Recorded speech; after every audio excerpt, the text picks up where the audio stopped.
ಈ ಹೊತ್ತು ದಿನದಿನಕ್ಕೆ ಹದಗೆಡ್ತಿರ್ತಕ್ಕಂಥ ನಮ್ಮ ವ್ಯವಸ್ಥೆಯ ಮಧ್ಯೆ ಇಂಥ ವ್ಯಕ್ತಿಗಳು ಬೇಕಾಗಿದೆ.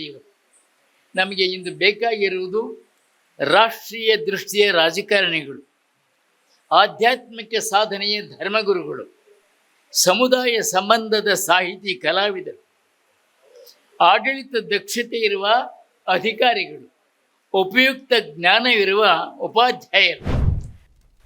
ಗುರುಚರಣದಲ್ಲಿ ಪ್ರಣಾಮಗಳು. ಕೆಲವು ದಿನಗಳ ಹಿಂದೆ ನಮ್ಮ ಡಾಕ್ಟರ್ KV ನಾಗರಾಜ ಮೂರ್ತಿಯವರು ಇವತ್ತಿನ ಕಾರ್ಯಕ್ರಮದ ಬಗ್ಗೆ ನನ್ನೊಡನೆ ಮಾತನಾಡಿದರು. ಮತ್ತು ನೀವು ಈ ಕಾರ್ಯಕ್ರಮಕ್ಕೆ ಬರಬೇಕು ಅಂತ ಹೇಳಿದರು. ನಾನು ಇದು ನನ್ನ ಆತ್ಮೀಯ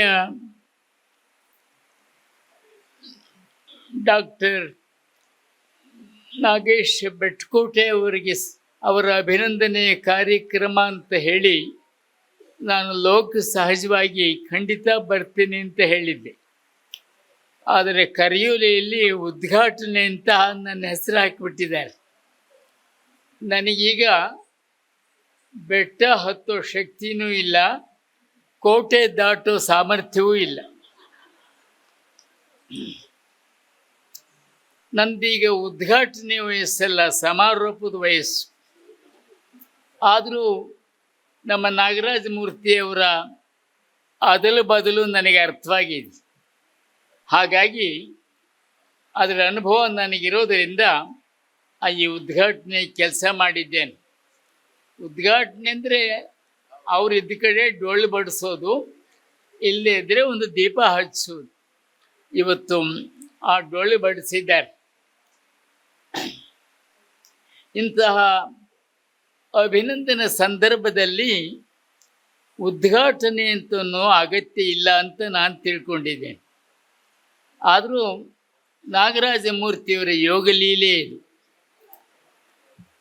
ಈಗ ನನ್ನ ಸ್ಥಿತಿ ಹೇಗಿದೆ ಅಂದರೆ, ಸ್ವಾರಸ್ಯಕ್ಕೆ ಹೇಳೋದಾದರೆ, ಸಾಮಾನ್ಯವಾಗಿ ಮಹಿಳೆಯರು ಯಾವುದಾದ್ರೂ ಸಮಾರಂಭಕ್ಕೆ ಮದುವೆಗೆ ಹೋಗಬೇಕಾದರೆ ತಮ್ಮಲ್ಲಿರೋ ಆಭರಣಗಳನ್ನೆಲ್ಲ ಧರಿಸ್ತಾರೆ. ನನ್ನಲ್ಲೂ ಕೂಡ ಕೆಲವು ಆಭರಣಗಳಿದ್ದಾರೆ. ನಾನು ಕೂಡ ಸಭೆ ಸಮಾರಂಭಗಳಿಗೆ ಹೋಗುವಾಗ ಆಭರಣ ಧರಿಸಿ ಹೋಗ್ತೇನೆ. ನನ್ನ ಆಭರಣ ಯಾವುವಂದರೆ ನೇತ್ರಾಭರಣ, ಕರ್ಣಾಭರಣ, ದಂತಾಭರಣ. ನನಗೆ ಮೂಲವಾಗಿರೋದು ಒಂದೇ ಕಂಠಾಭರಣ. ಆದರೂ ನಮ್ಮ ನಾಗರಾಜ ಮೂರ್ತಿಯವರ ಅಭಿಮಾನಕ್ಕಾಗಿ ಅವರು ಕರೆದಲ್ಲಿಗೆ ಕರೆದಾಗ ಹೋಗ್ತಾನೇ ಇದ್ದೇನೆ. ನನ್ನ ಇಂಥ ಸಂದರ್ಭದಲ್ಲಿ ಇವತ್ತು ಇಂಥ ಒಂದು ಆತ್ಮೀಯ ಕಾರ್ಯಕ್ರಮದಲ್ಲಿ ಪಾಲ್ಗೊಳ್ಳೋದು ಕೂಡ ಒಂದು ವಿಶೇಷ ಅಂತ ಭಾವಿಸಿದ್ದೇನೆ. ನಾಗರಾಜ ಮೂರ್ತಿ ಅವರು ಈಗಾಗಲೇ 70 ಹತ್ತಿರ ಬಂದಿರಬೇಕು. ಈ ವಯಸ್ಸಿನಲ್ಲೂ ಇಷ್ಟು ಉತ್ಸಾಹದಿಂದ ಓಡಾಡೋದನ್ನು ನೋಡಿ ಅವ್ರು ಕೇಳಿದಾಗ ಇಲ್ಲ ಅನ್ನಕ್ಕೆ ಮನಸ್ಸು ಬರೋದಿಲ್ಲ ನನಗೆ. ಇಂದು ನಮ್ಮ ನಾಡಿನ ಶೈಕ್ಷಣಿಕ ಮತ್ತು ಸಾಂಸ್ಕೃತಿಕ ಕ್ಷೇತ್ರದಲ್ಲಿ ಅತ್ಯಂತ ಹೊಣೆಗಾರಿಕೆಯ ಸ್ಥಾನಮಾನದಲ್ಲಿದ್ದು ಒಂದು ಸ್ಮರಣೀಯವಾದಂಥ ಸೇವೆ ಸಲ್ಲಿಸಿರುವಂತಹ ಮತ್ತೆ ನಾಡು ಹೊರನಾಡುಗಳಲ್ಲಿ ಶಾಸ್ತ್ರ ಅಭಿಮಾನಿಗಳನ್ನು ಹೊಂದಿರತಕ್ಕಂತಹ ನಮ್ಮ ಕರ್ನಾಟಕದ ಡಾಕ್ಟರ್ ಗಂಗೂಬಾಯಿ ಹಾನಗಲ್ ಸಂಗೀತ ಮತ್ತು ಪ್ರದರ್ಶನ ಕಲೆಗಳ ವಿಶ್ವವಿದ್ಯಾಲಯದ ಕುಲಪತಿಗಳಾಗಿ ಸೇವೆ ಸಲ್ಲಿಸಿ ಇರ್ತಕ್ಕಂತಹ ನಮ್ಮ ಬೆಟ್ಟಕೋಟೆಯವರಿಗೆ ಈಗ 60ರ ಹಬ್ಬ. ನಾನು ಈ 60ರ ಹಬ್ಬವನ್ನು ಉದ್ಘಾಟಿಸಿಲ್ಲ. ನಾನು ಉದ್ಘಾಟಿಸಿರುವುದು ಅವರು ನಿವೃತ್ತರಾದ ಮೇಲೆ ಅವರ ಸಮಸ್ತ ಅನುಭವವನ್ನು ಸಮಾಜಕ್ಕಾಗಿ ವಿನಿಯೋಗಿಸಬೇಕು ಅಂತ, ಅದರ ಉದ್ಘಾಟನೆ. ಮತ್ತು ಇವತ್ತು ಈ ಸಮಾರಂಭ ಕೇವಲ ಸಾಂಕೇತಿಕ, ಇದು ಅವರ ಅಭಿನಂದನೆಗಿಂತ ಮುಖ್ಯವಾದ್ದು ಅವರು ಇದುವರೆಗೆ ನಾಡಿನ ಸಾಂಸ್ಕೃತಿಕ ಕ್ಷೇತ್ರಕ್ಕೆ ಸಲ್ಲಿಸಿರ್ತಕ್ಕಂತಹ ಸೇವೆಗೆ ನಾವೆಲ್ಲ ಸೇರಿ ಸಲ್ಲಿಸುವಂಥ ಕೃತಜ್ಞತೆಯ ಸಮಾರಂಭ. ಇನ್ನು ನಾಗೇಶ್ ಬೆಟ್ಕೋಟೆ ಅವರು ತಮ್ಮ ಕ್ಷೇತ್ರಾನುಭವದಿಂದ ಮತ್ತು ತಮ್ಮ ಪ್ರತಿಭೆಯಿಂದ ಈ ವಿಶ್ವವಿದ್ಯಾಲಯದ ಈ ಪ್ರದರ್ಶನ ಕಲಾ ವಿಭಾಗವನ್ನು ಕೂಡ ಚೆನ್ನಾಗಿ ಬೆಳೆಸಿದ್ದಾರೆ ಎನ್ನುವುದು ನಾನು ಬಲ್ಲೆ. ಇಂದಿನ ಈ ಸಮಾರಂಭ ಕನ್ನಡದ ರಂಗಭೂಮಿಯನ್ನು ಜಾಗತಿಕವಾಗಿ ಪರಿಚಯ ಮಾಡಿಕೊಟ್ಟಂತಹ ನಮ್ಮ ಸಾಣೇಹಳ್ಳಿ ಶಿವಕುಮಾರ ಕಲಾ ಬಳಗದ ಪೋಷಕರಾದಂಥ ಪರಮಪೂಜ್ಯ ಡಾಕ್ಟರ್ ಪಂಡಿತಾರಾಧ್ಯ ಶಿವಾಚಾರ್ಯ ಸ್ವಾಮಿಗಳವರ ಸಾನ್ನಿಧ್ಯದಲ್ಲೇ ನಡೀತಾ ಇರೋದು ಮತ್ತು ಬೆಂಗಳೂರು ವಿಶ್ವವಿದ್ಯಾಲಯದ ಕುಲಪತಿಗಳಾದಂಥ ಡಾಕ್ಟರ್ ಜೈಕರ್ ಅವರೇ ಅಧ್ಯಕ್ಷತೆ ವಹಿಸಿರುವುದು, ಹಾಗೆಯೇ ವಿಶ್ರಾಂತ ಕುಲಪತಿಗಳಾದಂಥ ಡಾಕ್ಟರ್ ಶರ್ಮಾ ಅವರೇ ಗೌರವ ಸಲ್ಲಿಸ್ತಾ ಇರೋದು ನಿಜಕ್ಕೂ ಸಂತೋಷದ ಸಮಾಧಾನದ ಸಂಗತಿ. ಹಾಗೆಯೇ ನಮ್ಮ ನಾಡಿನ ಪ್ರತಿಭಾನ್ವಿತ ಹಿರಿಯ ಸಂಗೀತ ನಿರ್ದೇಶಕರಾದಂಥ ಆತ್ಮೀಯ ಡಾಕ್ಟರ್ ಹಂಸಲೇಖ ಅವರು ಅಭಿನಂದನಾ ಗ್ರಂಥವನ್ನು ಬಿಡುಗಡೆ ಮಾಡ್ತಾ ಇದ್ದಾರೆ.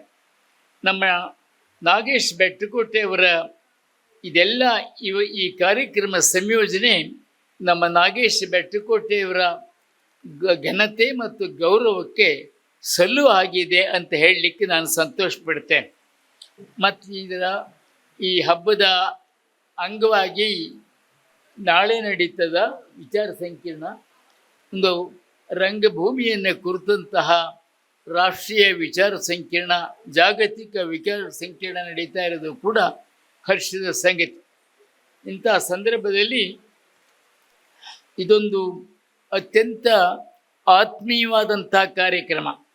ನಾಗೇಶ್ ಬೆಟ್ಟಕೋಟೆಯವರಂತಹ ಸಾತ್ವಿಕ ನಡೆನುಡಿಗಳ ಸಮರ್ಪಣ ಭಾವದ ಸೇವಾನಿಷ್ಠೆಯ ವ್ಯಕ್ತಿಗಳು ಈ ಹೊತ್ತು ದಿನದಿನಕ್ಕೆ ಹದಗೆಡ್ತಿರ್ತಕ್ಕಂಥ ನಮ್ಮ ವ್ಯವಸ್ಥೆಯ ಮಧ್ಯೆ ಇಂಥ ವ್ಯಕ್ತಿಗಳು ಬೇಕಾಗಿದೆ.